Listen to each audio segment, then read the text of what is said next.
बिस्मिल्लाहिर्रहमानिर्रहीम। नाज़रीन अस्सलाम वालेकुम। इमरान वसीम हाज़िर खिदमत है। आज प्रोग्राम में हमारे साथ मौजूद होंगे जनरल रिटायर्ड अमजद शोएब साहब, सियासी और दिफाई तजियाकार हैं। अमजद शोएब साहब से पूछेंगे ईद कुर्बान के बाद मुल्क के सियासी हालात जो है वो क्या रुख अख्तियार करेंगे। उसके अलावा एपीसी पर भी इनसे सवाल होगा और अपोजिशन जमातें जो हर 6 माह के बाद हुकूमत के खिलाफ एक नई तहरीक, एक नया महाज जो है वो खड़ा करती हैं, लेकिन उसके बावजूद अपोजिशन को जो है वो हुकूमत के खिलाफ नाकामी का सामना करना पड़ता है। तो मेरे ख्याल से अमजद शोएब साहब से पहला सवाल यही पूछते हैं कि ईद कुर्बान तो हो चुकी है, ये बताएं कि ईद कुर्बान के बाद आप मुल्की सियासी हालात को किस तरह से फोरसी करते हैं।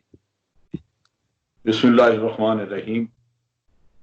देखिए इमरान, कबल इसके कि मैं आज के हालात के बारे में बात करूं, मैं आपकी इजाजत से थोड़ा सा बैकग्राउंड चीजों का दे दूं। देखिए, इमरान खान को पहली दफा हुकूमत मिली है पीटीआई को, और अभी उनको 2 साल हुए हैं हुकूमत। और इनके हुकूमत में आने की वजह सिर्फ इनका ये नारे और कहना ही नहीं था कि हम इतनी नौकरियां देंगे, इतने ये करप्शन खत्म करेंगे, पैसे वापस लाएंगे, ये नारे भी मौजूद थे। लेकिन ये कि आम आदमी या जो थोड़े बहुत शऊर रखते हैं वो समझते हैं कि पीपल्स पार्टी ने मतलब 3 इलेक्शन लड़े थे रोटी कपड़ा मकान पे, तो रोटी कपड़ा मकान दे तो नहीं दिया। और आज भी जो सिंध का हाल है आपको पता है। और इसी तरह पीएमएलएन हमें कहती रही कि हम आपको ये एशियन टाइगर बना देंगे, तो हम एशियन टाइगर नहीं बने, बल्कि हम तो पता नहीं कहाँ पहुंच गए। क्योंकि जब पीएमएलएन गई है तो $95 बिलियन का कर्जा छोड़ के गई। तो हम जैसे बहुत सारे लोग थे जिन्होंने पीटीआई को वोट ये समझ के दिया कि ये जो 2 पार्टियां, इनको तो कई कई दफा 3-3 टेन्योर ही ले चुकी हैं, तो इन्होंने कुछ नहीं किया। हम पहले से कहीं ज्यादा बुरे हाल में हैं। तो उस चीज को देखते हुए आपने तीसरी पार्टी को भी मौका देना था। आदमी सोचता है कि यार जिनको नहीं आजमाया उनको आजमा लिया जाए। लेकिन जो खराबी है वो ये है कि हम इनके ऊपर जजमेंट पास कर रहे हैं 2 सालों के बाद, और सोच रहे हैं उनके बारे में जो उन्होंने 15-15 साल हुकूमतें की, जो 3-3 4-4 टेन्योर ले बैठे और उन्होंने कुछ नहीं किया, उनके बारे में सोचना शुरू हम कर देते हैं। तो एक तो ये हमारी सोच में खराबी है कि हमें इस पार्टी को मौका देना चाहिए ताकि वो अपना टेन्योर पूरा करके तो फिर अपना हिसाब दें कि वो क्या है। और ये भी ज़हन में रखें कि जिस तरह का ये कोविड-19 का जो इशू आया है, ये हमारी जिंदगी में पहली दफा, और पिछली पार्टी किसी के दौर में नहीं आया। इसने हालात बड़े बिगाड़े हैं। और उससे पहले जब आप $95 बिलियन का कर्जा छोड़ के गए हैं, तो पाकिस्तान की मईशत ऐसी नहीं है कि $95 बिलियन का कर्जा उतर जाएगा। वो तो आम हालात में कर्जा लेके ही कर्जा उतारने की बात है। लेकिन इन्होंने एक काम जरूर किया था कि इन्होंने जो आपका करंट अकाउंट डेफिसिट था, जो $30 बिलियन के करीब था, वो आज उसका कोई जिक्र नहीं करता कि वो आपका जीरो पे आ गया। तो ये एक बहुत बड़ी अचीवमेंट है। बहरहाल हम इसको यूं लेते हैं कि जनाब हमने तीसरी पार्टी को मौका देना था, क्योंकि 2 पार्टियां जो हैं ये आपस में नंबर लगा के बैठी हुई थी और कोई किसी का एहतसाब नहीं करता था। एक दूसरे को बारी बारी चोर चोर कहती थी, लेकिन आज दिन तक ना नून लीग ने पीपीपी का एहतसाब किया और ना ही उन्होंने इनका किया। तो अपना तो करने के सवाल पैदा नहीं होता, अपना क्या करना था। लिहाजा ये सूरत हाल हमारे सामने थी। अब चीज ये है कि जब इन्होंने आके गिरफ्त शुरू की, करप्शन के नाम पे लोग पकड़े, लोगों के ऊपर केसेस बने, केस के हर रोज हर दूसरे तीसरे दिन एक आध केस खुल जाता है, तो एक खौफ व हरास फैल गया कि जनाब ये तो पकड़ दकड़ करने वाले लोग हैं। तो मईशत बैठनी शुरू हो गई, इसलिए कि हमारे यहाँ ज्यादातर तो चोरी का पैसा जो इधर चलता नजर आता है।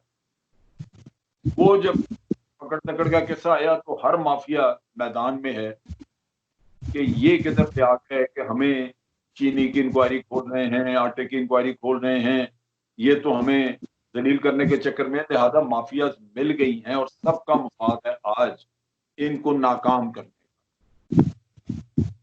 अगर ऑपोजिशन ये बहाना या ये एक इल्जाम देती है कि अवाम का जीना हराम हो गया, आज महंगाई है, बिजली बड़ी महंगी हो गई, चीनी महंगी हो गई, आटा महंगा हो गया, बिल्कुल हो गया, तो उसकी बुनियाद पे अगर वो कहते हैं कि जनाब हुकूमत को हटना चाहिए, तो इस बुनियाद पे आवाम तो बाहर कोई नहीं निकले सड़कों पे, और खुद पार्लियामेंट में ये जाते हैं तो इन्होंने इनमें से किसी ने भी ना महंगाई की बात की है, ना चीनी की बात की। वहां तो पार्लियामेंट में अपना रोना रोते रहते हैं। तो ये भी एक बात आपके सामने है। अच्छा, अब हुआ क्या है हमारे साथ, जो इमरान खान को नाकाम बनाने के लिए पूरे मुल्क की माफिया जो है वो आज बिल्कुल लगी हुई हैं, मेहनत कर रही हैं कि इसको कैसे नाकाम करना है। वो कोई महंगाई कर रहा है, कोई कुछ कर रहा है। वो सारा किस्सा जो है वो जिक्र उसका बहुत है, लेकिन चूंकि आवाम सड़कों पे नहीं, तो वो उसका इम्पैक्ट नहीं आ रहा। जब आवाम सड़कों पे निकलते हैं तो वो ये होता है कि अयूब खान के दौर में 2 रुपए किलो चीनी थी, 2.25 हुई। तो आप तो उस जमाने में छोटे होंगे, आपको याद नहीं होगा, लेकिन अयूब खान के दौर में वो कोराम मचा और भुट्टो ने उसका पूरा फायदा उठाया। तो हुकूमत मफलूज हो गई थी, 4 आने कीमत बढ़ने थे, आज नहीं बढ़ रही। तो उसकी वजह सारी ये है कि ये जो माशरा हमने पिछले 10-12 साल में जिसको परवान चढ़ाया है, ये इसकी सारी असास आज करप्शन और चोरी के पैसे।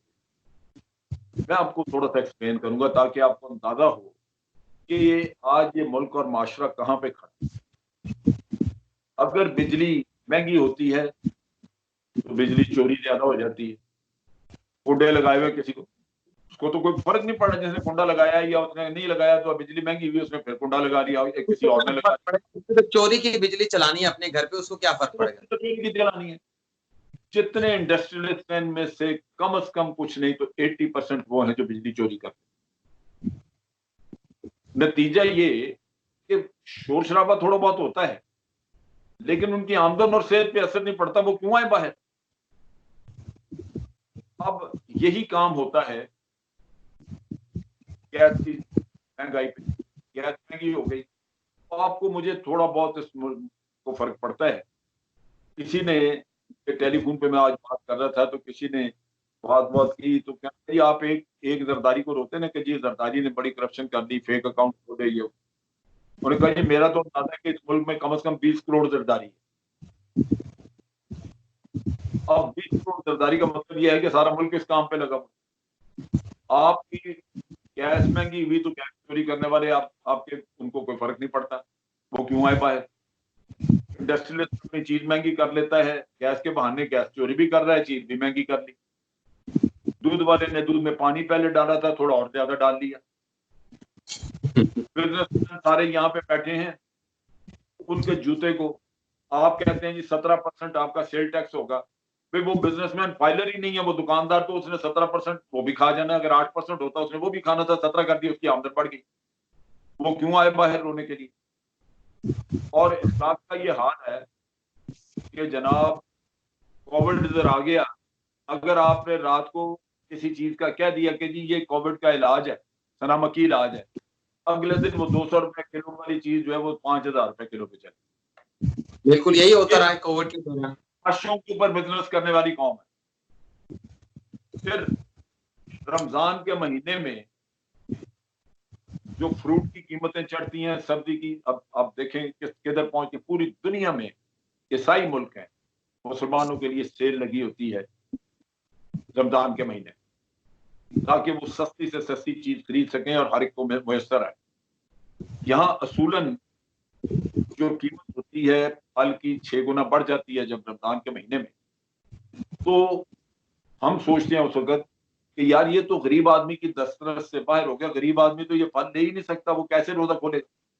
वो तो इससे नहीं खोलेगा, वो तो बेचारा, चीनी भी बड़ी महंगी है, अगर वो पानी में घोल के वो भी पिए तो मारा जाएगा। लेकिन मैंने तो नहीं देखा कि गरीब आदमी सड़कों पे निकल के एहतजाज कर रहा हो कि जी फल क्यों महंगा हो गया, मैं रोजा कैसे खोलूं? मसला ये है कि अगर हर किसी ने चोरी चकारी करके अपना घर पूरा करना है तो महंगाई उनको कुछ नहीं कहती। ये महंगाई कहती है अगर कोई ईमानदारी से मुलाजमत कर रहा है, उसकी एक मुकर्ररा तनख्वाह है, वो पहले भी जिंदगी उसी तनख्वाह में 15,000 में महीने में गुजार रहा था, तो उसने आज महंगाई के बाद भी 15 में गुजारने, क्योंकि तनख्वाह बढ़ी नहीं, तो उसके लिए तो मुश्किल होंगी। वो शायद उसकी शायद दस्तरस से बाहर हो बातचीतें, या वो हराम कमाई कर ना सकता हो, लेकिन बाकी तो मैंने देखा कि हर कोई इस काम पे लगा हुआ है। अब जब आप उस काम को रोकने की कोशिश करते हैं तो हर कोई आपका दुश्मन। तो इमरान खान को क्या ब्लैकमेल किया इंडस्ट्रीज ने, उन्होंने कहा जी हमें तो नैब बुला बुला के जलील करता है, हम मुल्क में इन्वेस्टमेंट क्या करें, हम तो अपने कारखाने उठा के बांग्लादेश ले जा रहे हैं। तो इंडस्ट्रियलिस्ट को आपको छूट देनी पड़ी, कॉम्प्रोमाइज आपको कहना पड़ा इंडस्ट्रियलिस्ट को कि जनाब आपको नैब नहीं बुलाएगा, आप अपना काम करें। अगर आप चोरी नहीं करते, अगर आप लूट मार नहीं करते, तो नैब छोड़ के 6 नैब इधर बैठे हो, आपको क्या तंगी है भाई? आप हुकूमत को ब्लैकमेल इसीलिए कर रहे हैं कि आपको मुल्क प्यारा नहीं, आप कहते हैं टैक्स नहीं देंगे, बेशक मुल्क की इकोनॉमी बर्बाद हो, लिहाजा आप उसे कहते हैं कि नैब ना हमें बुलाए। ब्यूरोक्रेट कलम रख दिया, नैब ना हमें बुलाए।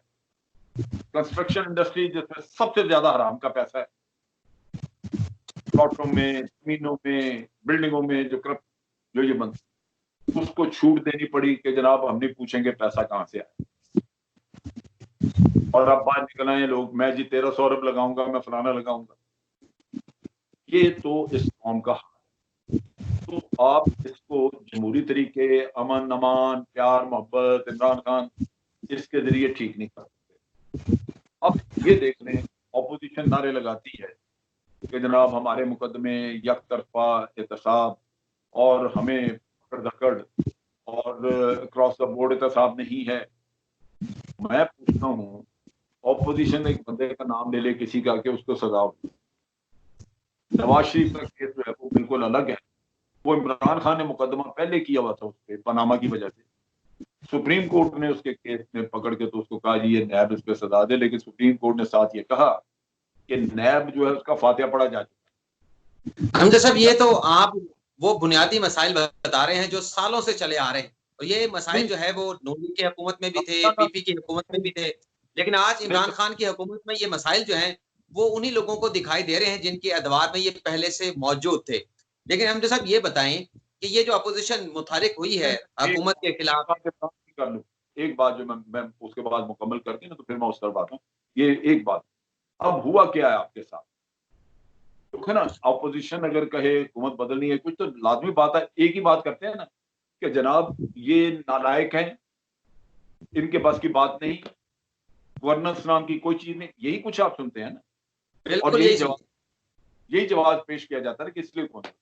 तो मैं यही चीज आपको एड्रेस कर रहा हूँ कि गवर्नेंस नाम की चीज नहीं ये वो, लेकिन आपने सिस्टमेटिकली इस मुल्क को तबाह किया। अब सूरत हाल क्या है? अब सूरत हाल ये है कि इस मुल्क का एक एक अदारा जो है वो तबाह कर दिया, एक एक अदारा तबाह कर दिया गया। पोलिटिसाइज है पुलिस, सियासी लोग बैठे हैं politicise, FIA politicise, FBI politicise, SCCT। 10-12 सालों में इन्होंने यही मेहनत की है कि हर अदारे में अपने खुशामदी चमचे करप्ट ये वो भर्ती। नैब चेयरमैन से लेके नीचे तक सब सियासी वो बंदे जो उन्होंने नवाज शरीफ के दौर के आए या उससे पहले जरदारी साहब के दौर के। कोई अदारा ऐसा नहीं जहां तहकीकात की जा सके। नैब ने अगर छापा मारना है तो एक दिन पहले इंफॉर्मेशन उस बंदे को दे दी जाती है कि तेरे घर कल छापा मारा जाए। बिल्कुल ऐसे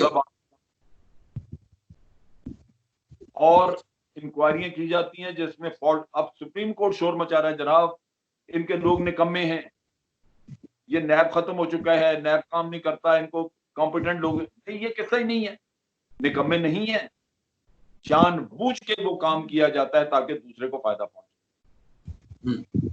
एक इंक्वायरी में कमजोरियां रखी जाती हैं और दूसरे को बताया जाता है कि जनाब नहीं, सुप्रीम कोर्ट ने तो ये भी कहा है कि जो तफ्तीशी अफसरान है नैब के वो इस किस्म का कच्चा पक्का रेफरेंस बनाते हैं, तफ्तीश उनकी मुकम्मल नहीं होती है, और जब रेफरेंस एहतसाब अदालत में जाता है। देखो जी जानबूझ के, वरना 20 साल हो गए नैब को, बल्कि ज्यादा हो गए नैब को, और इस अरसे में कोई ये कहे कि नैब के लोगों को काम नहीं आता, नहीं नहीं, नैब में वो लोग बैठे हैं जो कई और जगहों से शरीफ आदमियों ने भेजे हुए इधर के भी मेरे काम तुमने करने।